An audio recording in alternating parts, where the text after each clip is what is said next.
9वां हस्त पादंगुष्ठासन। चित्त लेटकर दोनों नासिका से पूरक करके बाएं हाथ को कमर के निकट लगाए रखें। दूसरे दाहिने हाथ से दाहिने पैर के अंगूठे को पकड़ें और समूचे शरीर को जमीन पर सटाए रखें।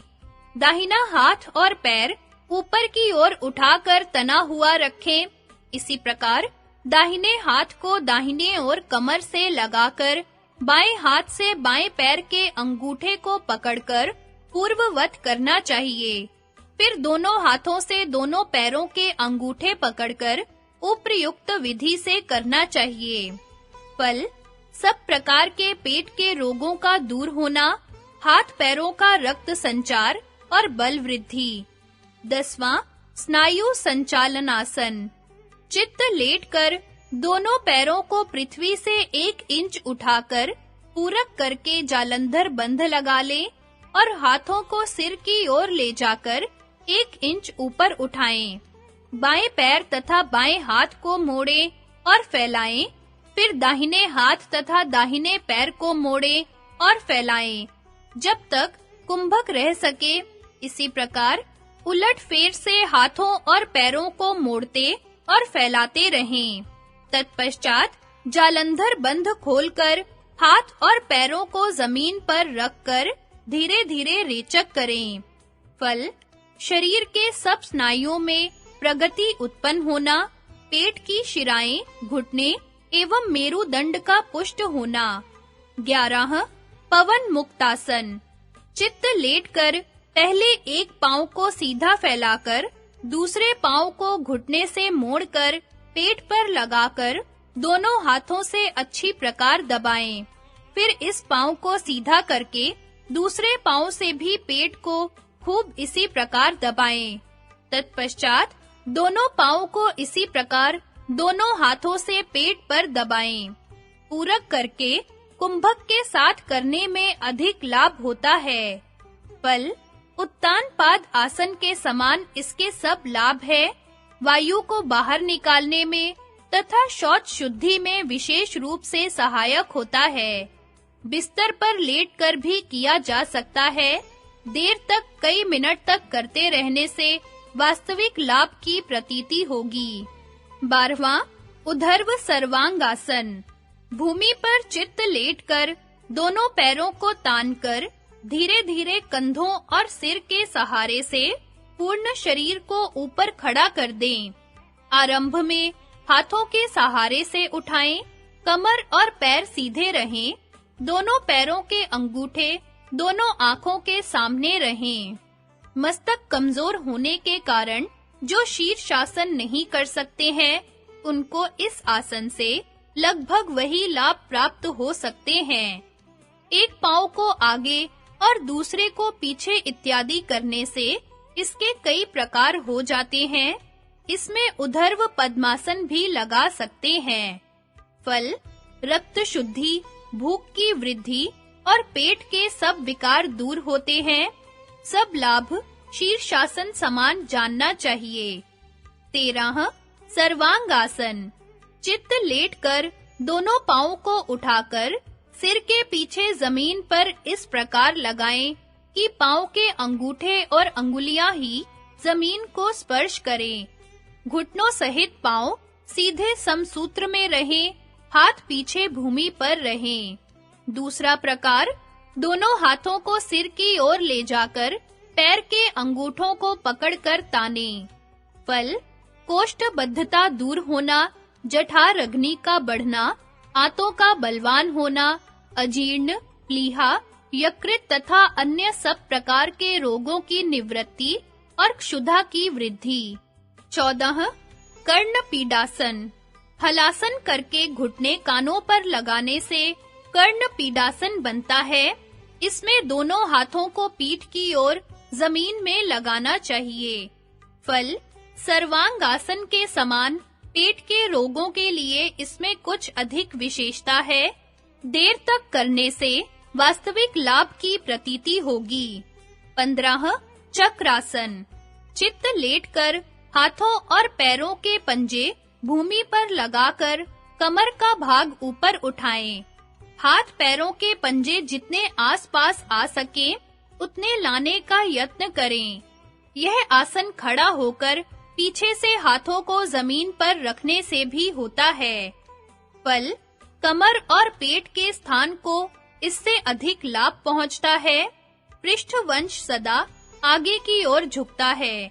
उसका दोष इस आसन द्वारा विशुद्ध झुकाव होने से दूर हो जाता है। 16 गर्भासन। चित्त लेटकर दोनों पैरों को ऊपर उठाकर सिर की ओर जमीन में लगाएं, फिर दोनों पैरों को गर्दन में एक दूसरे पैर को देकर फंसाएं। तत्पश्चात दोनों हाथों को पैरों के अंदर की ओर से ले जाकर कमर को एक दूसरे हाथ से पकड़कर बांधें। इससे पेट के सब प्रकार के रोग, कोष्ठबद्ध, यकृत, पलीहा आदि दूर होते हैं। 17 शवासन। शरीर के सब अंगों को ढीला करके मुर्दे के समान लेट जाएं।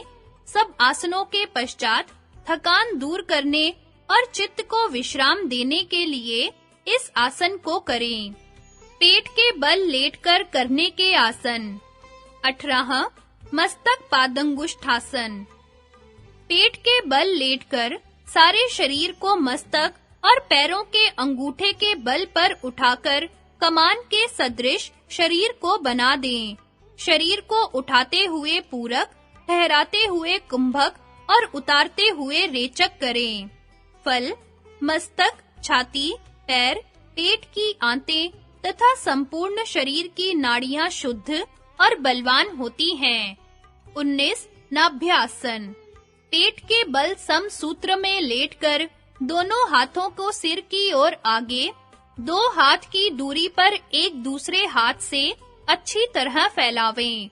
दोनों पैरों को भी 2 हाथ की दूरी पर ले जाकर फैलाएं, फिर पूरक करके केवल नाभि पर समूचे शरीर को उठाएं।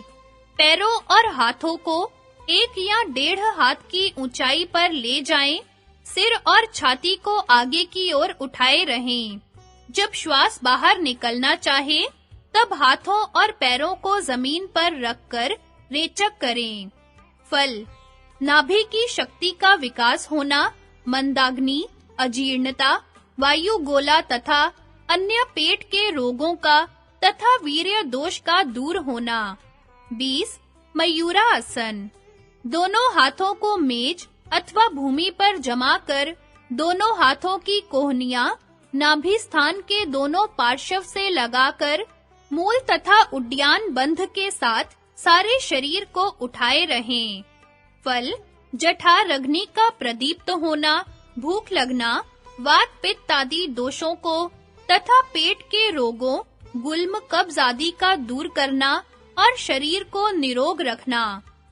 वस्ती तथा एनीमा के पश्चात इसके करने से पानी तथा आव जो पेट में रह जाती है, वह निकल जाती है। मेरुदंड सीधा होता है। 21 भुजंगासन। आधुनिक आसन व्यायाम के अनुभवियों ने भुजंगासन के निम्न 3 भेद किए हैं। पहला, उत्थितैक पाद भुजंगासन। पेट के बल लेटकर हाथ छाती के दोनों ओर से कोहनियों में से घुमाकर भूमि पर टिकाएं।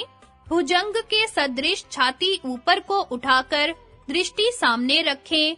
एक पैर भूमि पर टिका रहे, दूसरा पैर घुटने को बिना मोड़े जितना जा सके ऊपर उठाएं। इसी प्रकार बारी-बारी से पैरों को नीचे ऊपर करें। इससे कटी दोष, यकृत, पलीहादि के विकार दूर होते हैं। दूसरा, भुजंगासन। पैरों के पंजे उल्टी ओर से भूमि पर टिकाकर हाथों को भी भूमि पर किंचित टेढ़े रखकर धड़ को कमर से उठाकर भुजंगाकार होवें। इससे पेट, छाती, कमर, उरु, मेरुदंड आदि के सब दोष नाश होते हैं। तीसरा, सरल हस्त भुजंगासन। हाथों को भूमि पर सीधा रखकर पैरों को पीछे की ओर ले जाकर दोनों हाथों के बीच कमर आ जाए। इस रीति से कमर झुकाकर छाती और गर्दन भरसक ऊपर उठाकर सीधे आकाश की ओर देखें। इससे पेट की चर्बी निकल जाती है पेट, कमर और गर्दन के सब विकार दूर होते हैं। 22 शलभासन। शलभ टिड्डी को कहते हैं। पेट के बल लेटकर दोनों हाथों की अंगुलियों को मुट्ठी बांधकर कमर के पास लगाएं। तत्पश्चात धीरे-धीरे पूरक करके छाती तथा सिर को जमीन में लगाए हुए हाथों के बल एक पैर को यथाशक्ति 1.5 हाथ की ऊंचाई पर ले जाकर ठहराए रहें। जब श्वास निकलना चाहे तब धीरे-धीरे पैर को जमीन पर रखकर शनै-शनै रेचक करें। इसी प्रकार दूसरे पैर को उठाएं, फिर दोनों पैरों को उठाएं। फल जंघा, पेट, बाहु आदि भागों को लाभ पहुंचाता है। पेट की आंतें मजबूत होती हैं और सब प्रकार के उदर विकार दूर होते हैं। 23 धनुरासन। पेट के बल लेटकर दोनों हाथों को पीठ की ओर करके दोनों पैरों को पकड़ लें और शरीर को वक्र भाव से देखें। कहीं-कहीं इस आसन को वज्रासन की भांति एड़ियों पर बैठकर पीछे की ओर झुककर करना बतलाया है। फल कोष्ठ, बद्ध आदि उदर के सब विकारों का दूर होना, भूख तथा जठर अग्नि का प्रदीप्त होना।